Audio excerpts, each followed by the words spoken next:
তো বন্ধুরা আজকে আমরা চলে এসেছি দেবাশিস দাদার বাড়ি। এটা হচ্ছে ক্লাবের পাশে দাদা ভাইদের বাড়ি।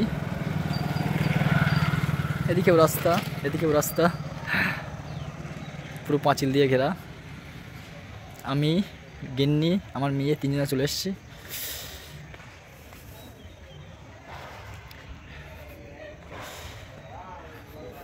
এ হচ্ছে দাদা ভাইয়ের গাড়ি, দেবাশিস দার বাইক।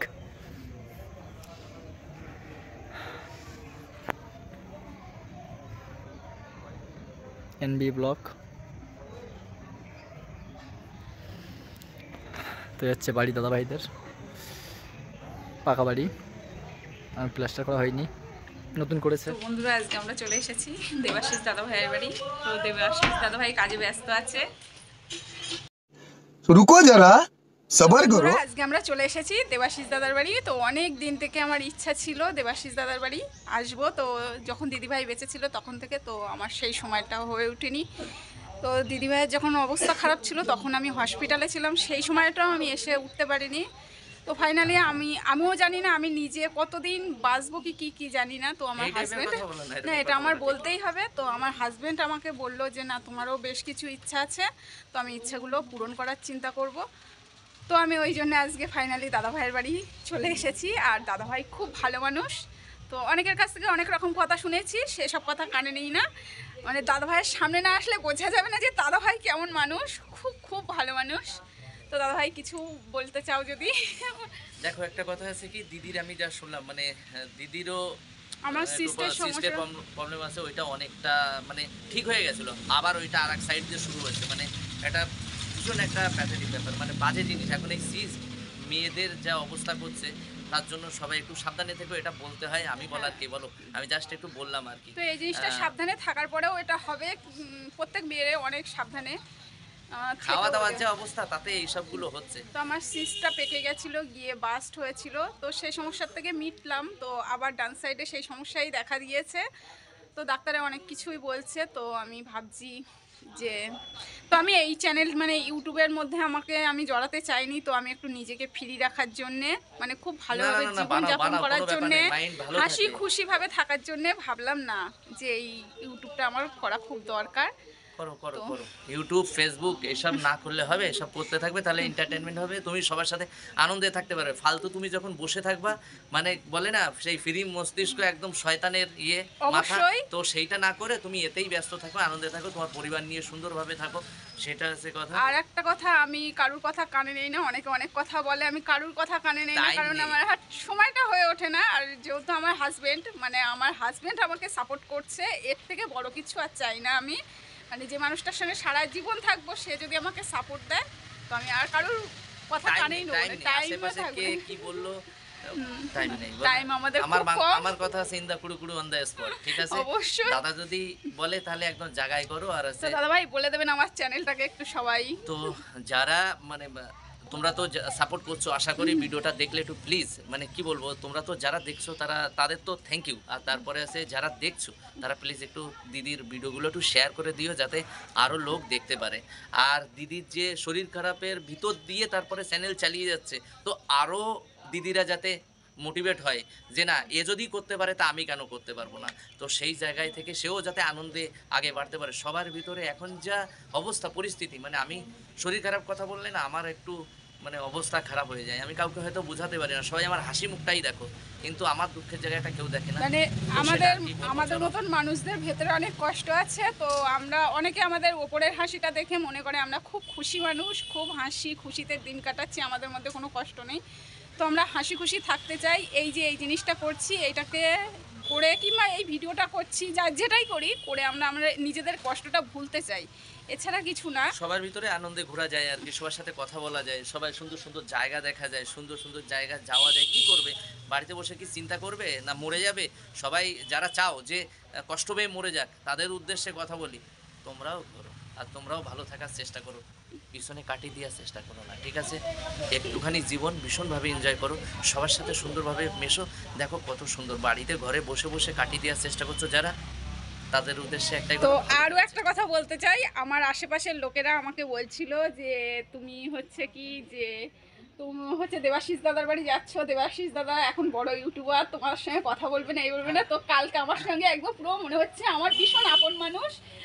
আমি খুব বলি, আপন শোনো মানুষ, শোনো, আমি কালকে বলি ফোন করলাম তো এই বাড়িতে যখন এসছে দিদি মানে এখন আমার দিদি, ঠিক আছে? তো এর কথাটা কি বলতো, আমার বাড়িতে সবার জন্য খোলা। বড় ইউটিউবার বলে যে পাশের বাড়ি যারা বলেছো তাদের উদ্দেশ্যে কথা বলি, তোমরা চলে আসো, দেখবা দাদা ভাইয়ের ব্যবহারটা কতটা সেইটা। ভালো সেটা আশা বুঝবে। করি বাড়ি যেতে যাবে না, আমি সেইটা বলে দিই। অপূর্ব, খুব সুন্দর ব্যবহার। খুব সুন্দর ব্যবহার, দাদা ভাইয়ের ব্যবহার খুব ভালো। মানে আমার নিজের দাদা, আমার নিজের দাদা টাদা নেই, আমি আমার বাবা মায়ের একটাই মেয়ে। তো আজকে এখানে এসে আমি সত্যি কথা বলতে একটা দাদা পেলাম, আমার খুব ভালো লাগলো। তো কি বলবো যে ভাইফোঁটার দিনগুলো আসলে আমার ভীষণ কষ্ট হয়। তো আজকে এই দাদার কাছে এসে আমার অনেকটা আমি কষ্ট বেঁচে মিটলো। থাকলে তুমি চলে এসো, কোনো ব্যাপার নেই, আমার বাড়িতে কোনো প্রবলেম না এটা বলো না দাদা ভাই, মানে কে কার আগে যাবে কেউ জানে না, ওরকম কথা বলতে নেই। কারণ আমার যে অবস্থা আমি কখন যাব আমি নিজে বলতে পারছি না। ডাক্তার আমাকে বলছে যে তোমার ইচ্ছা সব ঠিক হয়ে যাবে, সব ঠিক হয়ে যাবে। জয় বাবা লোকনাথ বাবার নাম করো, আশা করি সব ঠিক হয়ে যাবে। কেননা সে যা করে ভালোর জন্যই করে, এটা হচ্ছে কথা। তো আমার চ্যানেলের নাম হচ্ছে শম্পা লাইফস্টাইল। আর দাদা ভাইয়ের সঙ্গে আমার আজকে পরিচয় হয়ে ভীষণ ভীষণ ভালো লাগছে। অনেক কত আপন সাপোর্ট করে মানুষ। দিও, সাপোর্ট করে দিও। সবাই ভাই আমাকে- অনেক কষ্ট হয়, একজন ইউটিউবার ভিডিও বানায় অনেক কষ্ট করে, অনেক দূর ছুটে। মানে যারা যে আর- কষ্টটা করে সবাই একটা কমেন্ট করতে পারে যে ভিডিও ভালো না, এ না, কিন্তু তারা যে কি কষ্ট করে ভিডিওটা যারা বানায় তারাই শুধু জানে। তারপরে আমার শরীর খারাপ, ডাক্তারে বলেছে রাত 9টা থেকে 10, মানে 9টা থেকে 9:30টার মধ্যে খেয়ে নিতে বলেছে, আর 10টার মধ্যে আমার ঘুম চাই, মানে রাত 10টার মধ্যে ঘুমোতে হবে। তো আমি সেখানটায় রাত 3টে, 3:30, 4টেও বেজে যাচ্ছে এই ভিডিও এডিটের জন্যে। তো আমারও অনেকটাই অসুস্থ শরীর নিয়ে আমিও চাই যে সবার মধ্যে আমিও এইভাবে একটু ভালোবাসা রেখে যেতে, যদি আমার বাই চান্স কিছু হয়ে যায়। তো আমার হাজব্যান্ডই আমার এই চ্যানেলটা চালাবে অবশ্যই, তো তার মধ্যেও আমি অনেকটা চেষ্টা করছি। তো সবাই আমাকে, দেখো এইভাবে কথা তবুও বলো না, সবাই সব আমাকে ঠিক হয়ে এইভাবে বলে না, আমার আশেপাশের লোকেরা, তো আমার ভীষণ কষ্ট লাগে কারো যখন কথায় আমার কান দিও না, মানুষগুলো, তো আমার আপন কথা মানুষগুলো বলে। তো আজকে আমার বাপের বাড়ি, মানে আমার পিসি বলো, পিসমশাই বলো, আরও অনেক আছে, মামার বাড়ির লোকজনের সঙ্গে সম্পর্ক নষ্ট হয়েছে। আমার এই ইউটিউবে আসা নিয়েই আমার সবার সঙ্গে সম্পর্ক নষ্ট হয়ে গিয়েছে। ঠাকুর যেন তোমাকে তোমার বাঁচিয়ে দেয়, ভীষণ মানে খারাপও ঠাকুর লাগে। যেন তোমার কোনো যেন এটা খারাপ কিছু না হয়, সুন্দরভাবে বেঁচে থাকো, সুন্দরভাবে থাকো। একদিন না তোমার ওই যে যারা সম্পর্ক নষ্ট তারা ঠিক ডেকে বলবে আয় মা আমার বাড়িতে আয়, এটা বলতেই হবে, চ্যালেঞ্জ আমার, এটা আছে কথা। তো ঠাকুর সেই যেন সেই দিনটা কাজটা যদি আমি করে। দেখে যেতে পারি, যেন আমি যেন সেই দিনটা দেখে যেতে পারি। তো আমার হাজব্যান্ডকেও অনেক কথা বলে যে ও বউকে ব্যবসায় নামিয়ে ইনকাম করে খাওয়ার চিন্তা করে। কলকাতায় তো পাঠাচ্ছে। তো আমার হাজব্যান্ড এদিক দিয়ে আমি ওকে কোনো দোষ দেবো না, কারণ ও আমাকে বলেছে তোমার যেটা ভালো লাগবে তুমি সেটা করবে। একদম। আমার সব কিছুর দিক দিয়েই একদম ও সাপোর্ট করে। তো ও আমার যে এই জিনিসটা যদি না করতে দিত আমি আরও বেশি কষ্ট পেতাম, তখন সেটা আমি সবাইকে বোঝাতে পারতাম না। দাদা ভাই ঠিক আছে, কান্নাকাটি করো না। দেখো একটা কথা কি বলো তো, স্বাভাবিক থাকার চেষ্টা করো আর ঠাকুরকে ডাকো, আশা করি তোমার সব কিছু ঠিক হয়ে যাবে, কিচ্ছু হবে না। সময় আসলে কেউ কাউকে ধরে রাখতে পারে না, এটা আমার সময় যখন আসবে আমাকে কেউ ধরে রাখতে পারবে না। আমার লোকটার সময় এসেছিল বলে তাকেও নিয়ে গেছে, ধরে রাখতে পারেনি। হয়তো ঠাকুরের পরে অনেক রাগ হয়, পরে গিয়ে আবার সবাই একটাই কথা বলে, হয়তো তার সময় এসে গেছে, তাই কষ্ট সেইটাই লাগে ভাবি। যখন আপন মানুষগুলো না হচ্ছে এখন আর মেশে না, আমাদের দেখলে মনে করে যে আমি খুব একটা খারাপ মানুষ হয়ে গিয়েছি, এরকম যে ফোন মিশার দরকার নেই, মিশার দরকার নেই, একদিন সবাই আসবে তোমার কাছে। তো আজকে আর একটা কথা বলতে যাই, তোমাদের মতন বন্ধু মানে আপন মানুষদের থেকে আমার এই সব ফ্যামিলি পরিবার অনেক ভালো আমার কাছে। মানে আজ তোমরা আমার দূরে ঠেলে দিয়েছো বলে আজকে আমি এমন সব পরিবার পেয়ে গেছি। তো আর কিছু বলবো না। সবাই ভালো থেকো, সুস্থ থেকো। তো আমার রান্না শুরু করে দিয়েছি, এই যে সবকিছু কাটা হয়ে গেছে, এই যে সবজি নিয়ে নিয়েছি, আর এটা টক পালন কাটা হয়ে গেছে সবকিছু, আর মাছ, চিংড়ি মাছ নিয়েছি, আর ভাত তুলে দেওয়া হয়েছে। আর এরপরে দেখো কারা এক্সকিউজ মি তো রান্না করছে, আমি রান্নাঘর পর্যন্ত পৌঁছে গিয়েছি। মানে একটা ছেলেরা বলে আমার ঘর আর রান্নাঘর কোনো ব্যাপার নেই, আমার সবার জন্য সব ঘর খোলা, যে কি যেখানে না যেতে পারে, পারো থাকতে পারো, ছেলেরা খেতে পারো, কি না ঘুরে পারে পারো। সেটা এই দাদা ভাইকে দেখলে বোঝা যাচ্ছে। মানে সংসার ধর্ম সব সামলাচ্ছে এরকম। মানে এখন অনেকটা বেলা হয়ে গিয়েছে, এখনো রান্না করে উঠতে পারেনি, প্রচুর বেলা হয়ে গিয়েছে। অনেক কাজ করতে হয়। তারপরে আমরাও এসে গিয়েছি, ওই জন্য একটু সমস্যা হয়ে গিয়েছে, বেলা হয়ে গেল। তোমরা এসো, তার জন্য আমার কোনো সমস্যা হয়নি, এই কথা মোটেই বলবে না। একটা মেয়ে ছেলে সংসারের জন্য যেভাবে কষ্ট করে, এখানে এসে দেখছি দাদা ভাই তার থেকে প্রচুর পরিমাণে কষ্ট করছে। তো আমার হাজবেন্ডও এইভাবে কষ্ট করতে পারবে না। মাসিমা কেমন আছেন? ভালো আছেন? তো এই যে দাদা ভাইয়ের মা ভীষণ ভালো মানুষ, মানে আমরা এসেছি কিভাবে আদর করলে হয় সেটা এনার কাছ থেকে শেখার আছে এখনকার দিনে। মানে মা হ্যাঁ এই বেটি আমি হ্যাঁ, তো আসলে যে কি যত্ন করতে হয় সেটা এনার কাছ থেকেও শেখার আছে। তো আমরা এখন আমাদের যুগে আমরা এখন এইভাবে আত্মীয় বলো কেউ আসলে এতটাও যত্ন করতে পারি না, তো খুব সুন্দরভাবে যত্ন করছে আমাদের। তো আমরা দুপুরবেলায় এসেছি, দুপুরবেলা তখন কটা বাজে, 2টো থেকে 2:30টার মধ্যে এসেছি, আর এখন সন্ধে হয়ে গেছে এতটা। 5টা বাজে। হ্যাঁ 5টা 12, তো এতটা টাইম দাদার সেখানটাই আমরা সময় কাটিয়ে দিলাম। আমি আর চান তো করি দাদা ভাই এখনো চান করে উঠতে পারিনি, কতটা বেলা হয়ে গিয়েছে, মানে আমাদের জন্যও সময়টা পাইনি। গল্প করছিল, আমরা একটু ভিডিও করছিলাম। তো খুব ভালো লাগলো আজকে দাদার সাথে, মানে আমার নিজের দাদা ভাই বলছি না, নিজের দাদা পরিচয় হয়ে খুব ভালো লাগলো। তো তোমরা অনেকে বলছিলে যে কথাগুলো যে দাদা ভাইয়ের বাড়ি যেও না করো না, তা তোমরাও এসে একদিন ঘুরে যাবে, আমার থেকে বেশি যত্ন পাবে।